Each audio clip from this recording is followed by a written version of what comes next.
Hello guys, welcome to our YouTube channel study with M.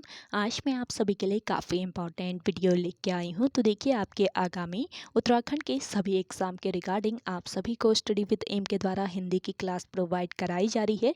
ये class daily शाम 5 बजे आप सभी को प्रोवाइड कराई जाती है, जो कि आपके आगामी उत्तराखंड पुलिस, पटवारी, लेखपाल, फॉरेस्ट गार्ड व अन्य एक दिवसीय सभी परीक्षाओं हेतु काफ़ी महत्वपूर्ण रहने वाली है। तो आप सभी लोग हमारी इस क्लास में स्टार्टिंग से लेकर एंड तक बने रहें। और अभी तक आप सभी को हिंदी की काफ़ी सारी क्लासेस प्रोवाइड कराई गई हैं। तो जिन लोगों ने पुरानी क्लासेस नहीं देखी है, स्टडी विद एम पर प्लेलिस्ट अपडेट कर दी गई है, तो वहाँ पे आप विजिट करके अभी तक की सारी क्लासेस को एक साथ देख सकते हैं। तो चलिए, आज की इस क्लास को हम स्टार्ट करते हैं। स्टार्ट करने से पहले जिन लोगों ने अभी तक हमारे YouTube channel study with M को सब्सक्राइब नहीं किया है, वो सब्सक्राइब कर लें। साथ ही साथ बगल में जो बेल आइकन दिख रहा है, इसे भी प्रेस कर लें, ताकि हम कोई भी वीडियो डालते हैं तो उसका नोटिफिकेशन आपके पास जल्द से जल्द पहुँच जाए। आप सभी लोग हमारे टेलीग्राम चैनल को भी ज्वाइन कर सकते हैं। ये भी स्टडी विद एम के नाम से ही बना हुआ है, और टेलीग्राम चैनल पर रात को 8 बजे क्विज़ का भी आयोजन किया जाता है। काफ़ी महत्वपूर्ण क्वेश्चन आपको क्विज़ के रूप में दिए जा रहे हैं, तो आप कोई ज्वाइन कर सकते हैं। तो चलिए, आज की सीरीज़ को हम स्टार्ट करते हैं। इस सीरीज़ का पहला क्वेश्चन है, श श श ह कौन से व्यंजन कहलाते हैं? तो देखिए, श श श ह ये कहलाते हैं आपके संघर्षी व्यंजन। ऑप्शन सी इस क्वेश्चन का करेक्ट आंसर है। देखिए, व्यंजन की अगर हम बात करें तो स्वरों की सहायता से बोले जाने वाले वर्ण व्यंजन कहलाते हैं, अर्थात इनका उच्चारण स्वतंत्र नहीं किया जा सकता। और हिंदी वर्णमाला में व्यंजनों की संख्या कितनी मानी जाती है? देखिए, हिंदी वर्णमाला में व्यंजनों की संख्या मानी जाती है 33। और सामान्यतः व्यंजन के विभिन्न प्रकार होते हैं, जैसे कि आपका स्पर्श व्यंजन, अनुनासिक व्यंजन,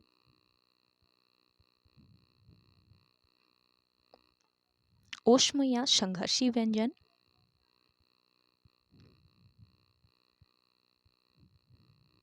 इसके अलावा अंतस्थ व्यंजन, उत्क्षिप्त व्यंजन और संयुक्त व्यंजन। तो सामान्यतः व्यंजनों के विभिन्न प्रकार होते हैं, जैसे कि स्पर्श, अनुनासिक, ऊष्म या फिर संघर्षी, अंतस्थ व्यंजन, उत्क्षिप्त व्यंजन और संयुक्त व्यंजन। और देखिए, यहाँ पे आपको क्वेश्चन में दिया है संघर्षी व्यंजन। तो संघर्षी व्यंजन क्या होते हैं? जिनके उच्चारण में एक प्रकार की गर्माहट यानी कि ऊष्मा पैदा होती है, या याद रखेंगे, जिसके उच्चारण में एक प्रकार की ऊष्मा उत्पन्न होती है, तो वो आपके ऊष्म व्यंजन कहलाते हैं। और ऊष्म व्यंजन को ही संघर्षी व्यंजन कहा जाता है। और ऊष्म व्यंजन कौन कौन से हैं आपके? श, श, श और ह। अब इनसे रिलेट करके एक क्वेश्चन और पूछा जाता है कि जो आपके संघर्षी व्यंजन हैं, इनका उच्चारण कहाँ से किया जाता है? तो देखिए, आपका जो संघर्षी व्यंजन में ये वाला श है, तो इसका कौन सा वर्ग है? श जो व्यंजन है, इसका उच्चारण किया जाता है तालु से, यानी कि ये तालव्य वर्ग के अंतर्गत आता है। यह व्यंजन तालव्य वर्ग के अंतर्गत आता है। ये वाला श जो है आपका, ये श, ये इसका उच्चारण होता है मूर्धा से, यानी कि इसको किस वर्ग में रखा गया है? मूर्धन्य वर्ग में। मूर्धन्य इसको कहा जाता है। और ये वाला श जो है, ये आपका दंतमूल से इसका उच्चारण किया जाता है, दंतमूल से। और इसको किस वर्ग में रखा गया है? वत्सर्य। वत्सर्य व्यंजन इसे कहा जाता है। और आपका ह जो है, इसका उच्चारण होता है कंठ के अंदर से, तो इसको कहा जाता है स्वर मंत्र। तो किस व्यंजन को किस वर्ग के अंतर्गत रखा गया है, ये भी आपको पता रहना चाहिए। कहाँ से इसका उच्चारण होता है, यहाँ से भी अक्सर आयोग द्वारा क्वेश्चन पूछा जाता है। चलिए, अगला क्वेश्चन है, हिंदी वर्णमाला में अयोगवा वर्ण कौन से हैं? तो देखिए, हिंदी वर्णमाला में अयोगवा वर्ण कितने हैं? 2 अयोगवा वर्ण हैं। कौन कौन से? अंग और अह। ऑप्शन डी यहाँ पे आपका राइट आंसर हो जाएगा। और देखिए, यहाँ पे वर्ण की बात करें तो वर्ण क्या होते हैं? भाषा की जो सबसे छोटी इकाई होती है, भाषा की सबसे छोटी इकाई वर्ण या फिर ध्वनि कहलाती है। और अयोगवाह में, ध्यान दीजिएगा, अयोगवाह के अनुस्वार यानी कि अंग की मात्रा और विसर्ग यानी अह की मात्रा, तो अयोग वा के अनुस्वार और विसर्ग को स्वरों के साथ रखा जाता है। और अयोग वा कौन कौन से होते हैं? अंग और अह आपके अयोग वा हो गए। तो अयोग वा जो होते हैं ये उच्चारण की दृष्टि से तो व्यंजन होते हैं। ध्यान दीजिएगा, इंपॉर्टेंट पॉइंट है, हो सके तो नोट डाउन कर लीजिए कि जो आपके अयोग वा होते हैं ये उच्चारण की दृष्टि से तो व्यंजन होते हैं, लेकिन लेखन की दृष्टि से ये क्या होते हैं? स्वर होते हैं। और अयोग वा से एक क्वेश्चन अक्सर आयोग द्वारा पूछ लिया जाता है कि अयोग वा का प्रयोग किस रूप में किया जाता है? तो अयोग वा जो होते हैं इनका प्रयोग किसके रूप में किया जाता है? विसर्ग के रूप में। इस पॉइंट को आप नोट डाउन कर लीजिए या फिर ध्यान रखिए, काफ़ी महत्वपूर्ण पॉइंट है। अगला क्वेश्चन देखेंगे, व्रत धातु में नुमूल प्रत्यय लगने पर शब्द रूप क्या होगा? मोस्ट इंपॉर्टेंट क्वेश्चन है। तो देखिए, सबसे पहले हम थोड़ा सा प्रत्यय के बारे में बात कर लेते हैं। प्रत्यय की का अगर हम संधि विच्छेद करते हैं तो प्रत्यय का संधि विच्छेद होता है प्रति धन अय, जिसका अर्थ क्या है? पीछे चलना, पीछे चलना। यानी कि प्रत्यय वे शब्दांश होते हैं जो शब्दों के अंत में जुड़कर उनके अर्थ में परिवर्तन व विशेषता लाते हैं। तो प्रत्यय जो होते हैं, अगर प्रत्यय से रिलेट करके कोई आपसे क्वेश्चन पूछ लिया जाए तो याद रखेगा, प्रत्यय जो होंगे वो हमेशा एंड में लगेंगे, शब्द के एंड में वो लगते हैं और शब्द के अंत में जुड़कर अर्थ में, उनके अर्थ में परिवर्तन या फिर विशेषता लाते हैं। और प्रत्ययों का अपना अर्थ कुछ भी नहीं होता है। और प्रत्यय के कितने भेद होते हैं? दो भेद होते हैं प्रत्यय के। एक तो होता है आपका कृत प्रत्यय, दूसरा होता है आपका तद्धित प्रत्यय। ये आपको ध्यान में रखना है। और देखिए यहाँ पे हम क्वेश्चन में दिया है आपके नुमोल प्रत्यय। तो नुमोल प्रत्यय के बारे में थोड़ा सा बात कर लेते हैं। एक क्रिया को, ध्यान दीजिएगा यहाँ पे आप सभी लोग, एक क्रिया को बार बार करके जब दूसरी क्रिया हो, एक क्रिया को बार बार करके जब दूसरी क्रिया हो तो वहाँ पे कौन सा प्रत्यय? नुमोल प्रत्यय लगता है। अगर हम कत्वा प्रत्यय का प्रयोग करते हैं, अगर हम किसी धातु में किसका प्रयोग? कत्वा प्रत्यय का प्रयोग करते हैं तो इसमें क्या होता है? कत्वा प्रत्यय लगाने पर क्या होता है? इसमें केवल कत्वा का त्वा शेष रहता है, कत्वा का त्वा शेष रहता है और क जो है इसका क्या हो जाता है? विलोप हो जाता है। और ऐसे ही यदि हम ल्यप प्रत्यय का प्रयोग करते हैं किसी भी धातु में तो ल्यप प्रत्यय का केवल क्या शेष रहता है? केवल य शेष रहता है, बाकी ल और प का यहाँ पे विलोप हो जाता है। और इसी तरह अगर हम किसी धातु में नुमोल प्रत्यय लगाते हैं, इसी तरह जब नुमोल प्रत्यय लगाया जाता है किसी धातु में तो इसका केवल क्या शेष रहता है? अम शेष रहता है और बाकी का इसमें क्या हो जाता है? विलोप हो जाता है। तो केवल अम शेष रहता है नुमोल प्रत्यय लगने पर किसी भी धातु में। ये पॉइंट आपने ध्यान रखा तो आप करेक्ट कर सकते हैं। तो देखिए यहाँ पे आपको कौन सी धातु दी है? व्रत धातु दी है, आपको व्रत धातु यहाँ पे दी है और इसमें हमने कौन सा प्रत्यय? नुमोल प्रत्यय लगाना है। तो व्रत धातु में अगर हमने नुमोल प्रत्यय लगाया यानी कि नुमोल प्रत्यय का केवल अम शेष रहता है, मैंने बताया, तो यानी कि हमने व्रत धातु में अम जोड़ देना है। तो आपका क्या हो जाएगा? यहाँ पे व्रत में अम लगा लीजिए, अम प्रत्यय, तो हो जाएगा आपका व्रतम। तो इस हिसाब से आपको इसको सॉल्व करना है। अगर ऐसे सॉल्व करेंगे तो आप बिल्कुल करेक्ट कर सकते हैं इस क्वेश्चन को। अगला क्वेश्चन देखें, निर्वासित में प्रत्यय है। तो देखिए निर्वासित में कौन सा प्रत्यय है? यहाँ पे आपको बताना है कौन सा प्रत्यय है। आपको बताया मैंने कि प्रत्यय जो होते हैं वो हमेशा शब्दों के एंड में लगेंगे। तो बताएं निर्वासित में कौन सा प्रत्यय है? इसमें है आपका इत प्रत्यय, इत प्रत्यय, यानी कि ऑप्शन सी यहाँ पे आपका राइट आंसर हो जाएगा। निर्वासित में है इत प्रत्यय। देखिए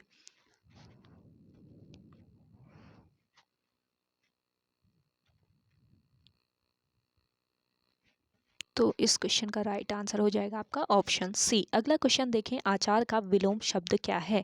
तो देखिए आचार के विलोम शब्द की अगर हम बात करें तो आचार का विलोम शब्द क्या होता है, दुराचार। ऑप्शन सी बिल्कुल राइट आंसर है। अगला क्वेश्चन है, सारंग का पर्यायवाची है। तो देखिए सारंग का पर्यायवाची उपयुक्त सभी सही हैं, तो ऑप्शन डी यहाँ पे आपका राइट आंसर है। अगला क्वेश्चन देखेंगे, ईश्वर इच्छा में कौन सी संधि है। तो देखिए ईश्वर इच्छा में बताना है कौन सी संधि है, तो ईश्वर इच्छा में है आपकी गुण संधि। ऑप्शन बी यहाँ पे आपका राइट आंसर हो जाएगा। देखिए गुण संधि का नियम क्या होता है, यदि अ और आ, यदि अ और आ के बाद ई, छोटी ई या फिर बड़ी ई, ऊ या फिर छोटा ऊ या फिर बड़ा ऊ और री स्वर आए तो दोनों के मिलने से क्रमशः ए, ओ और अर हो जाते हैं। अतः अ, ए, ओ वर्णों को क्या कहा जाता है, गुण वर्ण कहा जाता है। अब यहाँ पे आपको क्वेश्चन में दिया है ईश्वर इच्छा। ईश्वर इच्छा का अगर हम संधि विच्छेद करते हैं तो क्या हो जाएगा, ईश्वर धन इच्छा। ईश्वर धन इच्छा, यही तो होगा ना संधि विच्छेद इसका। तो ईश्वर यानी कि यहाँ पे जो आपका स्वर आ रहा है वो कौन सा है, ईश्वर र, अ का उच्चारण आ रहा है तो अ यहाँ पे स्वर है और यहाँ पे आपका क्या है, यहाँ पे है आपका ई। तो इन दोनों के मिलने से यहाँ पे अ और ई के मिलने से क्या हो गया, यहाँ पे ए हो गया। तो ये ध्यान रखेंगे, अ और ई के मिलने से यहाँ पे रे हो गया, तो ये हो गया आपकी गुण संधि। तो इस हिसाब से आपको इसको सॉल्व करना है। अगला क्वेश्चन देखें, विपन्न का विलोम शब्द है। तो देखिए विपन्न का जो विलोम शब्द होता है वो क्या होता है, संपन्न होता है। विपन्न का विलोम शब्द ऑप्शन ए यहाँ पे आपका राइट आंसर हो जाएगा। अगला क्वेश्चन देखें, निम्न में से असंगत यानी बेमेल शब्द का चयन कीजिए। तो देखिए इनमें से असंगत यानी बेमेल शब्द कौन सा है, लेखक, पाठक, संवाददाता, प्रकाशक। तो बेमेल है आपका यहाँ पे संवाददाता, यानी कि ऑप्शन सी इस क्वेश्चन का राइट आंसर हो जाएगा।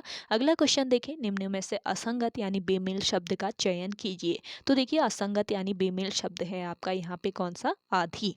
शारीरिक, दैहिक, मानसिक, ये एक जैसे सिमिलर शब्द हैं लेकिन ये आपका थोड़ा सा डिफरेंट है, तो ऑप्शन डी यहाँ पे आपका राइट आंसर हो जाएगा। आप सभी को आज का ये सेशन पसंद आ रहा है तो लाइक कर लें। जिन लोगों ने अभी भी हमारे YouTube channel study with M को सब्सक्राइब नहीं किया है वो सब्सक्राइब कर लीजिए और ज़्यादा से ज़्यादा इसको शेयर कीजिएगा, इस सेशन को अपने दोस्तों के साथ, अपने व्हाट्सएप ग्रुप्स में। देखिए काफ़ी मेहनत से ये सेशन बनाया जाता है आप सभी लोगों के लिए, ताकि आप सभी लोग अपने सक्सेस तक पहुंच पाएँ। तो आप सभी लोगों की इतनी जिम्मेदारी बनती है कि आप इसको शेयर कीजिए सेशन को, ज़्यादा से ज़्यादा जितने लोगों तक ये सेशन पहुंचेगा उतना ही हमारी मेहनत का कोई फ़ायदा होगा। तो अगला क्वेश्चन देखते हैं, शुद्ध शब्द का चयन कीजिए। तो देखिए यहाँ पे अन्वेषण को अलग अलग तरीके से लिखकर बताया गया है, तो शुद्ध शब्द कौन सा हो जाएगा, अन्वेषण, यानी कि ऑप्शन ए यहाँ पे आपका करेक्ट आंसर है। अगला क्वेश्चन है, शुद्ध वर्तनी शब्द का चयन कीजिए। तो देखिए वर्तनी यहाँ पे बतानी है, शुद्ध वर्तनी शब्द कौन सा हो जाएगा, तो इस क्वेश्चन का राइट आंसर है त्रिदोष। ऑप्शन सी बिल्कुल राइट आंसर हो जाएगा, त्रिदोष बिल्कुल करेक्ट आंसर है। अगला क्वेश्चन देखेंगे, निम्न वाक्य में अशुद्ध भाग का चयन कीजिए। तो देखिए अशुद्ध भाग आपको चयन कर लेना है। आपको यहाँ पे एक वाक्य दिया है, जो लोग गिरगिट जैसा रंग परिवर्तित करते हैं, आप चाहते हैं कि मैं उन पर भरोसा करके धोखा खाऊं, कोई त्रुटि नहीं। तो देखिए यहाँ पे आपका त्रुटि पूर्ण जो भाग है यानी अशुद्ध भाग है वो कौन सा है, वो है आपका जो लोग गिरगिट जैसा रंग परिवर्तित करते हैं, यानी कि ऑप्शन ए यहाँ पे आपका राइट आंसर है। अगला क्वेश्चन देखें, निम्न वाक्य में अशुद्ध भाग का चयन करना है। तो देखिए विद्यार्थी ने प्राचार्य को एक गेंदे की माला पहनाई, कोई त्रुटि नहीं। तो यहाँ पे आपका अशुद्ध भाग कौन सा है, एक गेंदे की माला। गेंदे की माला नहीं बोला जाता, गेंदे की जगह पर अगर फूल लिखा होता तो ये बिल्कुल शुद्ध भाग होता। तो यहाँ पे अशुद्ध भाग हो जाएगा आपका ऑप्शन सी।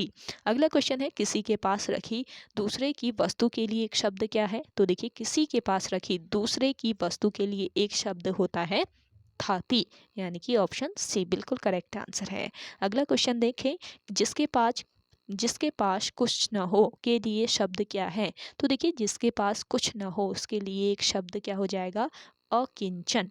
ऑप्शन ए यहाँ पे आपका करेक्ट आंसर है। अगला क्वेश्चन देखेंगे, कच्चे घड़े में पानी भरना मुहावरे का अर्थ है। तो देखिए कच्चे घड़े में पानी भरना, इस मुहावरे का अर्थ है ठीक ढंग से काम न करना। ऑप्शन सी यहाँ पे आपका राइट आंसर हो जाएगा।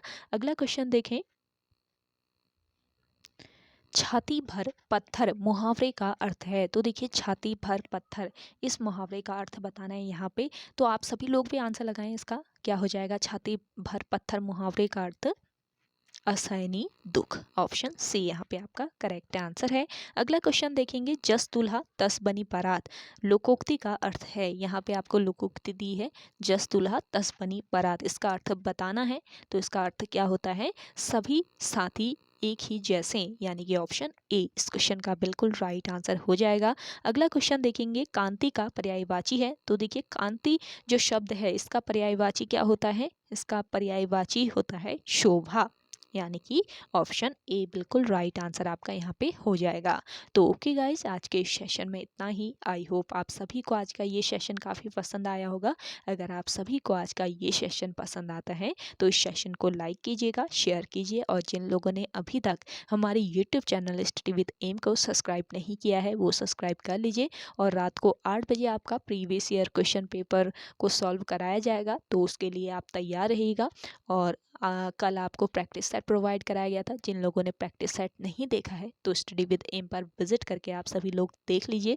और हिंदी की क्लास तो आपकी डेली चल रही है शाम 5 बजे, तो आपको ये टाइम नोट कर लेना है 5 बजे, तो डेली आप इसी टाइम पे इस क्लास को देख सकते हैं। तो चलिए मिलते हैं एक नेक्स्ट इंटरेस्टिंग वीडियोज़ के साथ, तब तक के लिए धन्यवाद।